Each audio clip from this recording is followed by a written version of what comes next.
We're gonna do another video. Let's get into this one. Coming to you straight from the beach today. What's up, DJ? It's your homie Stylewise here. Coming to you from beautiful San Diego, Pacific Beach to be exact. A little bit of waves in the background. Now, what I've got for you today is part 2 of the DJ Brenton interview, also known as How to Become a DJ That Makes More Money. In this interview, you're gonna learn 5 things. Number 1, you're gonna learn how DJ Brenton went from a part-time DJ to a full-time DJ and what you can learn from him so you can do the same thing for yourself. Number 2, you're gonna learn what to say to people when they ask you how much you charge and why you should never, I repeat, never tell people how much you charge the first time they ask. He's gonna tell you what to say instead. Number 3, you're gonna learn how to upgrade your image. And number 4, you're going to learn how DJ Brenton went from charging $400 a night to charging $1,900 a night or more. All right, so that's it for this little teaser. Let's go ahead and get straight into the interview. I'm DJ Stylewise, and this is my interview with DJ Brenton, part 2. Let's get into it. Stylewise presents SuccessfulDJ.com. Here's a few things I want to touch on, man.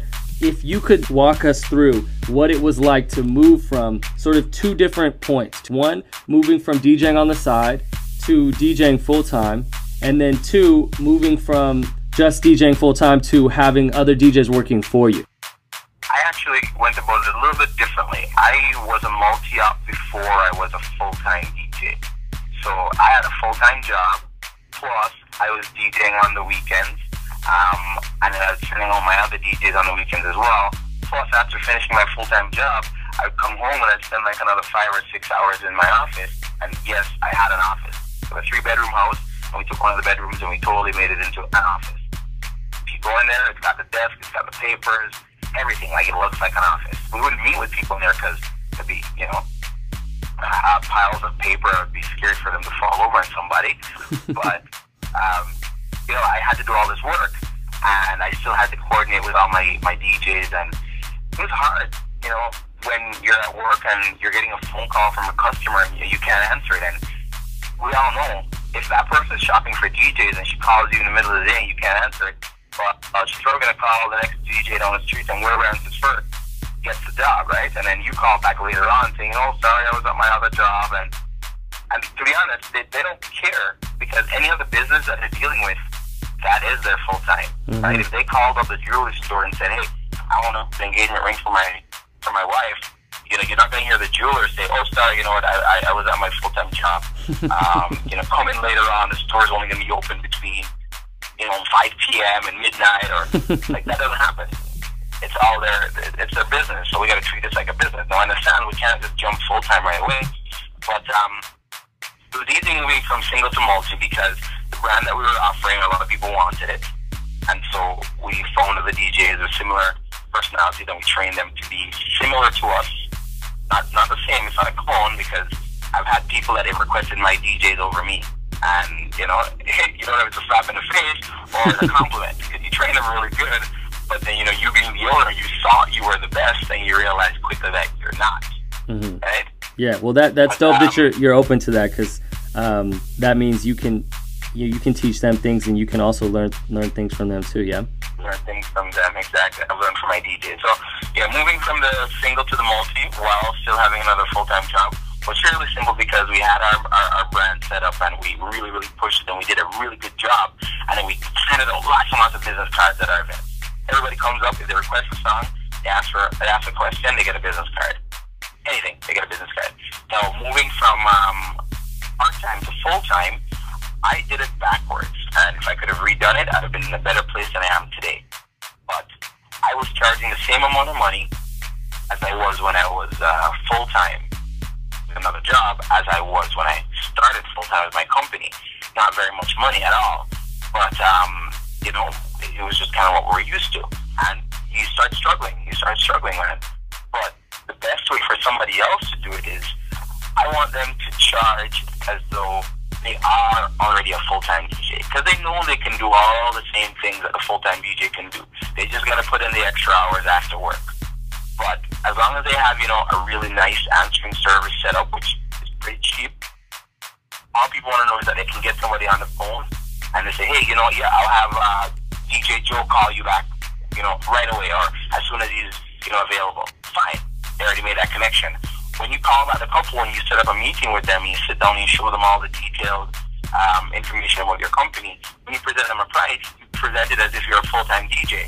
That'll make your bank account grow so fast because you're making 2 full-time incomes. It's so much easier to move across afterwards. Yeah, and we talked about that before we started the interview as well, and that's something that we both agree on is absolutely essential. It's not a good idea to come into the community thinking that you're going to charge a lower fee and then raise your prices later on. Even if you're new, even if you're not as confident as you will be in the future, what Brenton is talking about is the way people perceive you based on how much you charge. Exactly. If you do events and you get referrals, which we all do, we've all had the one wedding that we've done, and then the sister gets married, and then the brother gets married, and then the cousin gets married. Well, that's 3 events in a row. Now let's just say you start off entry level and you say, I want to break into the market and generate my prices. Well, I'm going to start off at, just for numbers' sake, we'll say I'm going to start off at $500 for wedding number 1. Well, the next year, when wedding number 2 calls you, they've already spoken to the person that got married the previous year to find out that they only spent $500. So they kind of have a bit of an idea, and now they already have a bit of a cap as well. Okay, well, with all things being equal, he might charge me $550 this time, but that's as high as it will go. So they call now, and you're like, oh yeah, I'm going to be charging close to like $600. Oh, well, it's supposed to only pay $500. Can you come close to that? And you guys deal, which I don't agree with at all, but you strike a deal and you do it for $550, and you say, okay, but next year I'm only going to go, I'm only going to go $600 or more. I might even go to $700. But then when you get to wedding number 3, because you've been doing such a good job, which is important, and it's good that you're getting the 3rd wedding. Now they know that the first person spent $500, second person spent $550, so they won't spend more than $600, maybe even $575, because they already see the trend.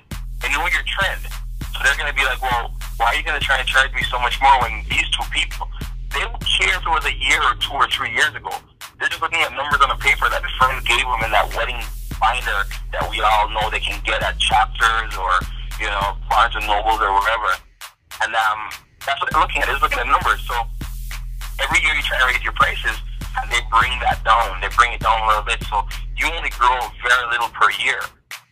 Very little. And eventually down the line, you might end up getting what you really want. Maybe 10, 15 years down the line, you actually start making that money that you wanted 10 years ago, which we're still behind by 10 years.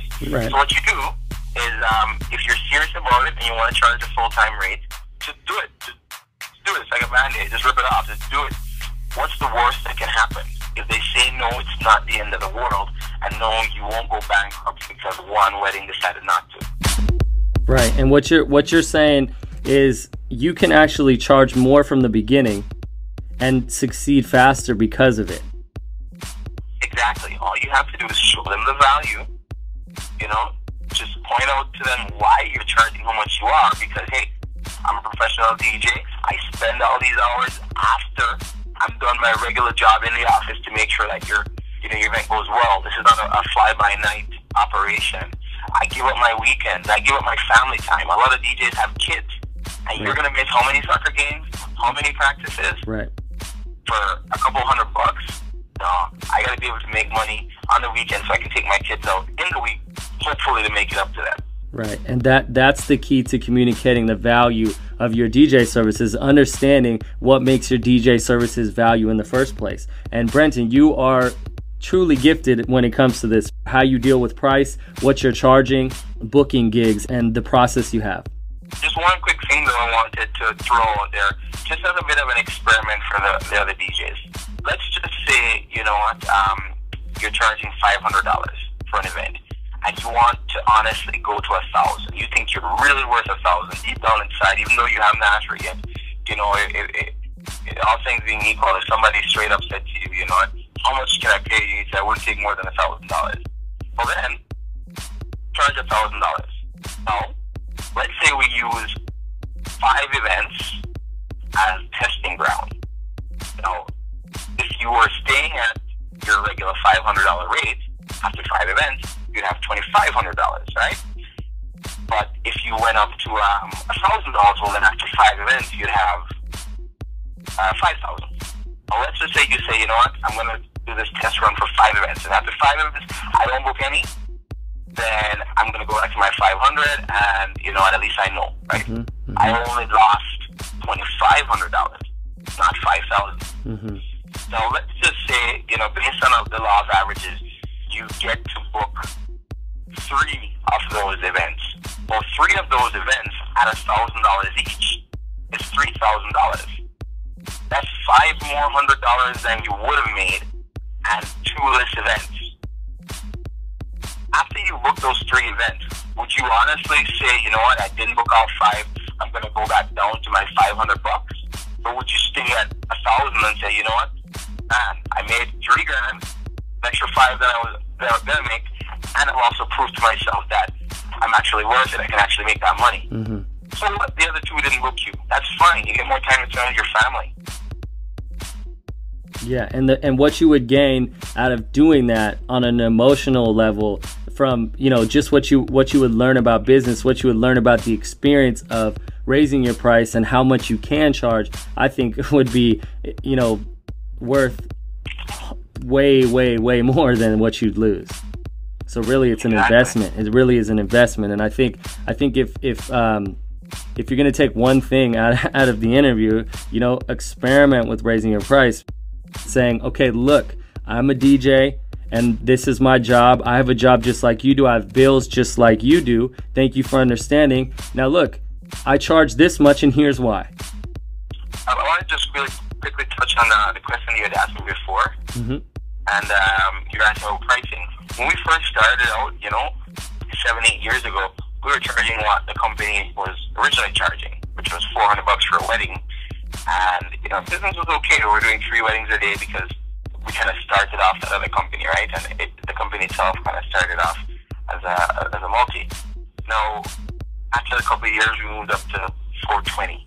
And then we moved up to 500. And then when we hit 600 and people were still paying, we were laughing. We were like, wow, this is great. This is great.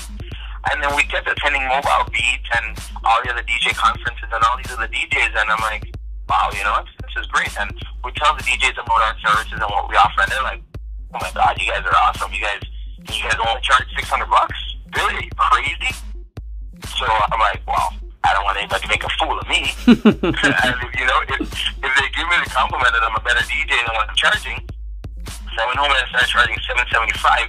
People are still paying it, but I tried adding extra value to it. No, I said, you know, we have to meet and we got to figure out all that type of stuff. And I wouldn't do them any pricing beforehand, only in the meeting. Sure, I got people turn me down, but the people who met with me, I would probably book about 70% of them. And when people would try to ask you, you know, what do you charge? What do you charge? Because, you know, we always get that question. How do you respond to it?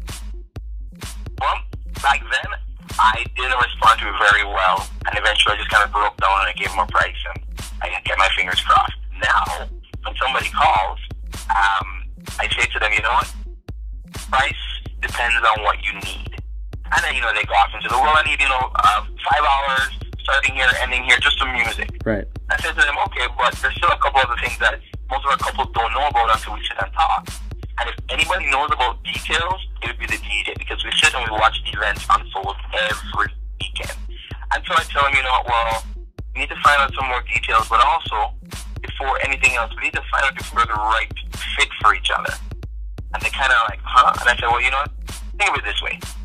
What if you booked me for $10 and I showed up and I was the worst DJ ever? Wasn't very professional, didn't do what you asked, and, you know what? I just ruined your wedding. Would price matter at that time? No, not really. Exactly. You know, so without sounding rude, I just really like to sit down and talk with you guys, get to know you better, make sure that you're the right customers for me, because that's important for me as well. I don't want to have, you know, a bridezilla on my hands. And also make sure that we're the right DJs for you, because you don't want to show up, you don't want a DJ to show up and, you know, he's a total slob. So this meeting is kind of for both of us, to make sure that we're both comfortable with each other. Once once we know that we're great and we can work together, then we can figure out the pricing from there. And I get about 6 out of 10 of them say, okay, we'll meet. The other 4, you know, they still ask for the price, and after that I might get another one. The other 3, they kind of say, you know, okay, well, thank you. They say, thank you for your time anyway. And if I gave them the price, you know what they would have said? Thank you for your time anyway. So I didn't really lose anything. But and dude, 7 out of 10, 7 out of 10 is excellent either way. And you know, I mean, and that's more than what most people will get, because most people, they say how much and then they give them a price and they never hear from them again. What you're doing is you're not giving them a price, and you're opening up a relationship with them, and you're realizing that there's a process to this. There's a relationship. You need to talk to them multiple amount of times. You need to give them a chance to get to know you. You want to ask them some questions to see if you're a good fit for them, you know, on both sides, and that's perfectly reasonable. But the thing I just want to keep going back to, because I think it's difficult for all of us to constantly keep this in mind, you know, it's on both sides. You have to, they have their needs, they have the things that they think they want, but a lot of times they've never hired a DJ before. So really what they need is our help in helping educate them on how to do it right. Exactly. They need our help.